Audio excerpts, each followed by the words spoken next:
Y como todos los viernes vamos a platicar con nuestro compañero y amigo José Díaz Romero Apis. ¿Cómo estás, querido Pepe? Gusto saludarte. Muy bien, Pascal, me da mucho gusto saludarte a ti y al auditorio. Oye, tú fuiste durante un tiempo de tu larga trayectoria en el servicio público consejero jurídico de la Presidencia de la República.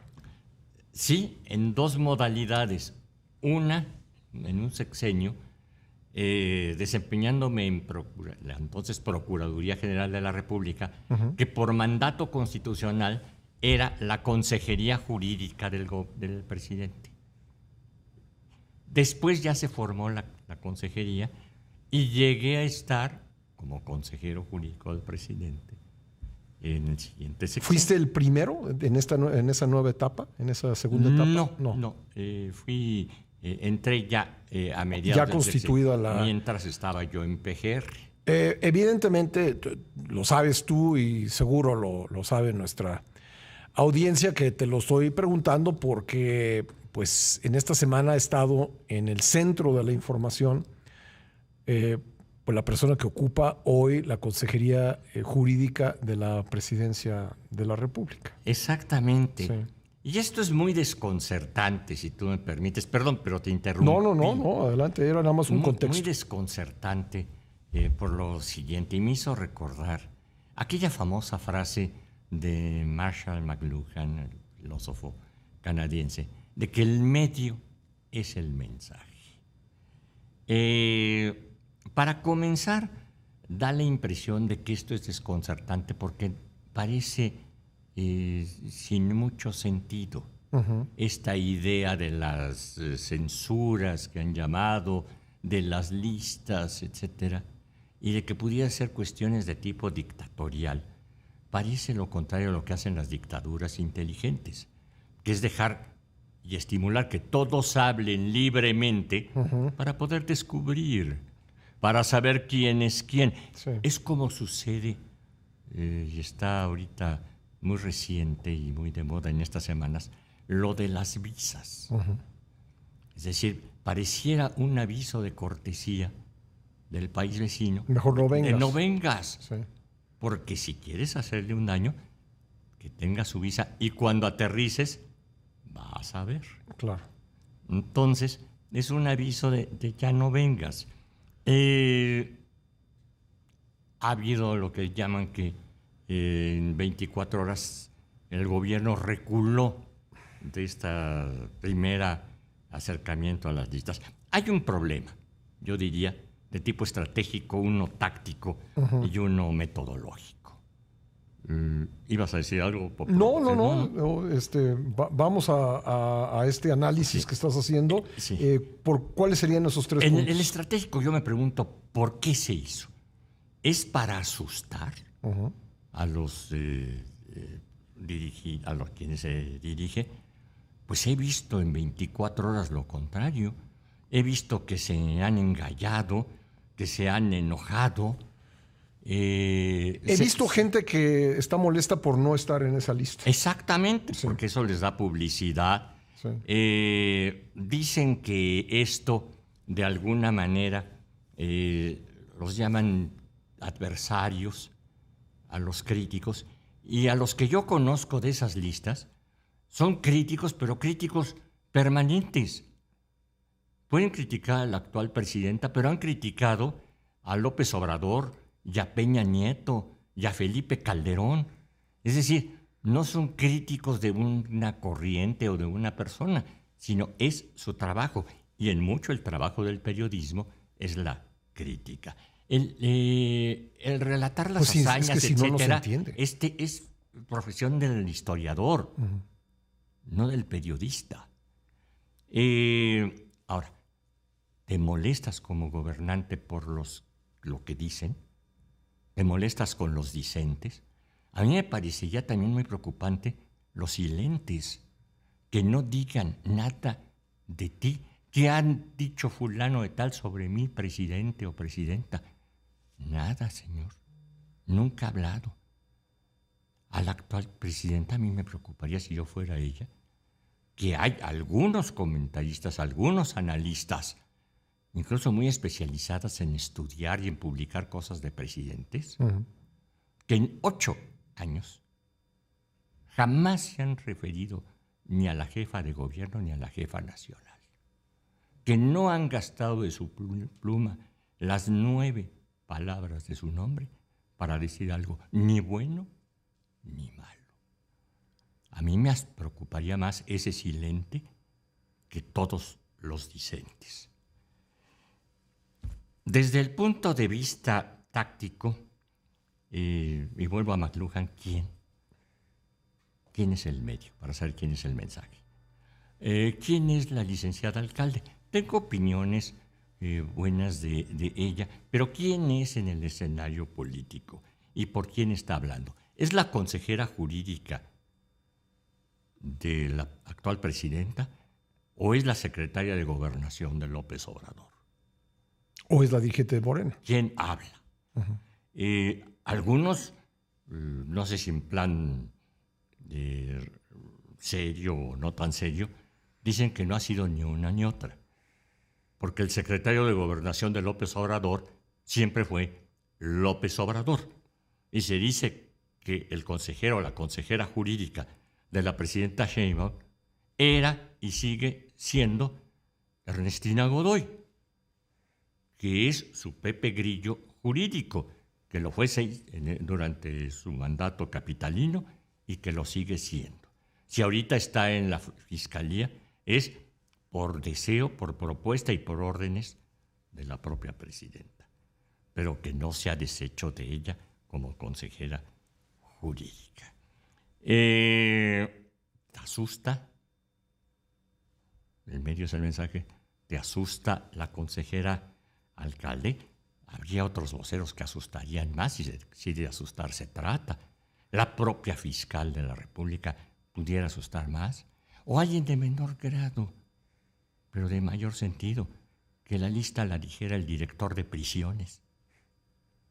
Es decir, te indicaría que ya tiene lista su celda. Si de asustarse tratara. Si de asustarse tratara. Sí. Metodológico. El lugar es el correcto porque se dio en una mañanera. El escenario de la mañanera... Esta fue una vespertina. Fue una vespertina. Una reunión en la tarde en un espacio, en el mismo lugar, sí, en el Salón Tesorería, pero que se llama Derecho de Réplica. Es una sección semanal. Sí.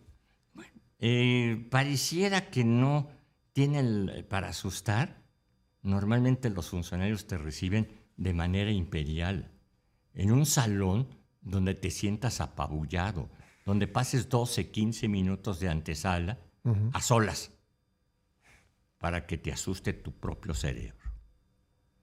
Donde, por ejemplo, cuando te recibe un presidente enojado o molesto, te recibe, si te recibiera en Palacio Nacional, te recibe por el camino largo.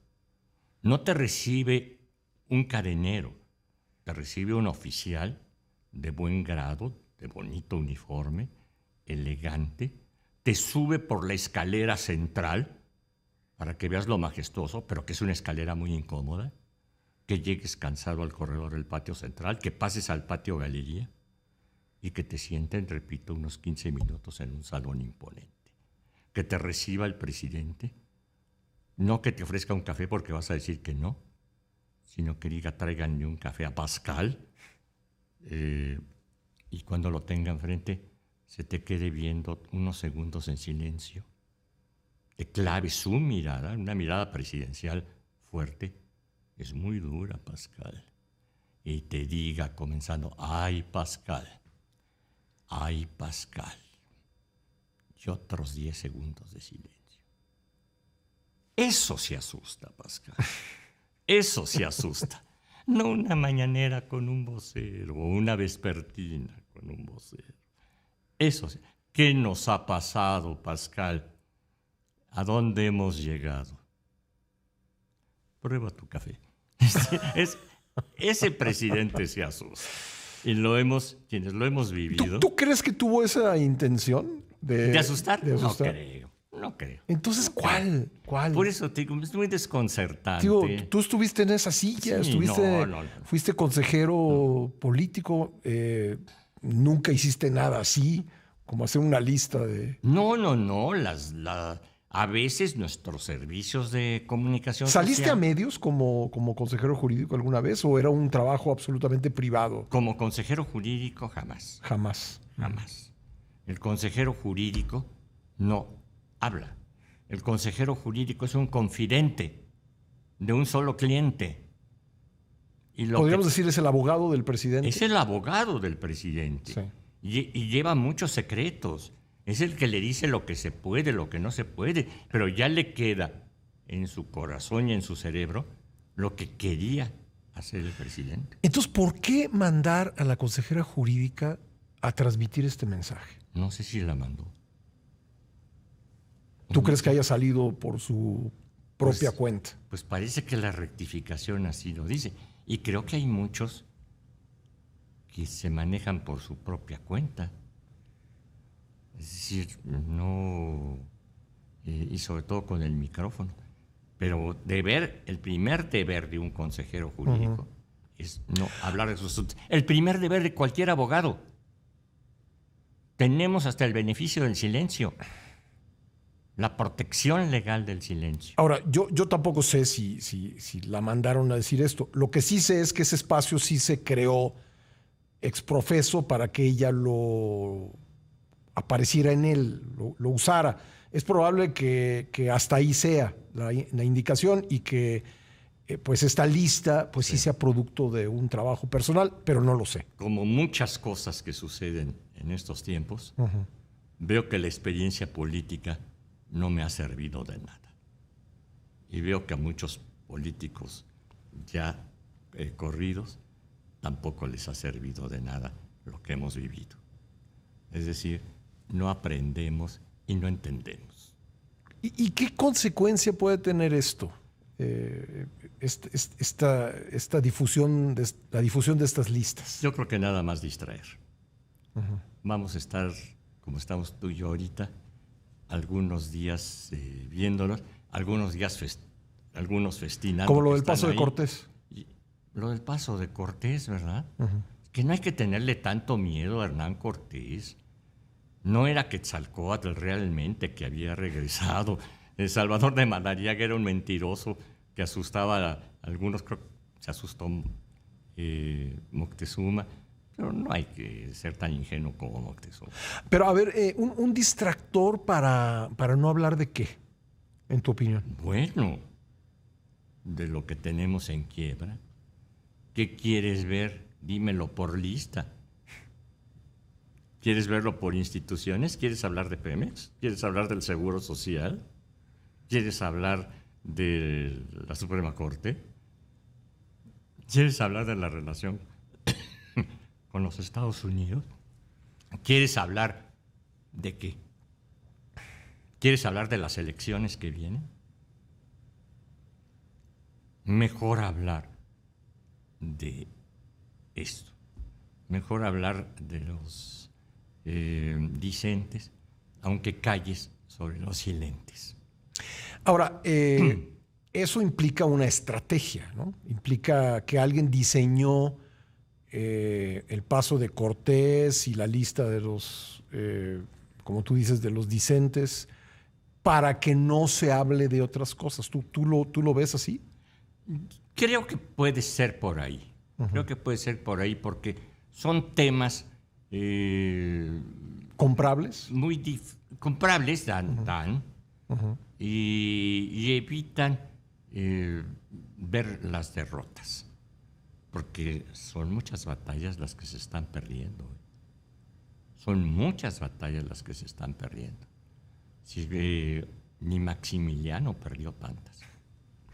Oye, ¿y cómo queda la posición de la consejería jurídica y cómo queda la consejera jurídica después de este sainete?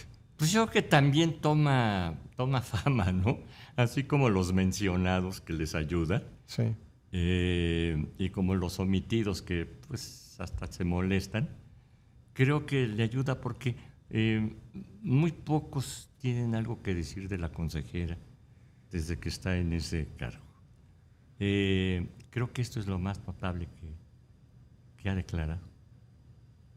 Creo que es lo más notorio. Oye, y la posición... Si no notable, notorio. ¿Y la posición de la Consejería Jurídica cómo queda? Es decir, pues no sé, quien se acerque a la Consejería Jurídica, pues me imagino que hubo mucha gente que en tu posición como consejero jurídico se te acercaba para tratar de, pues con la esperanza de que pudieras tener alguna influencia en algo, ¿no? Desde luego que sí, sobre todo en el plan bueno, es decir, el cabildeo. Sí.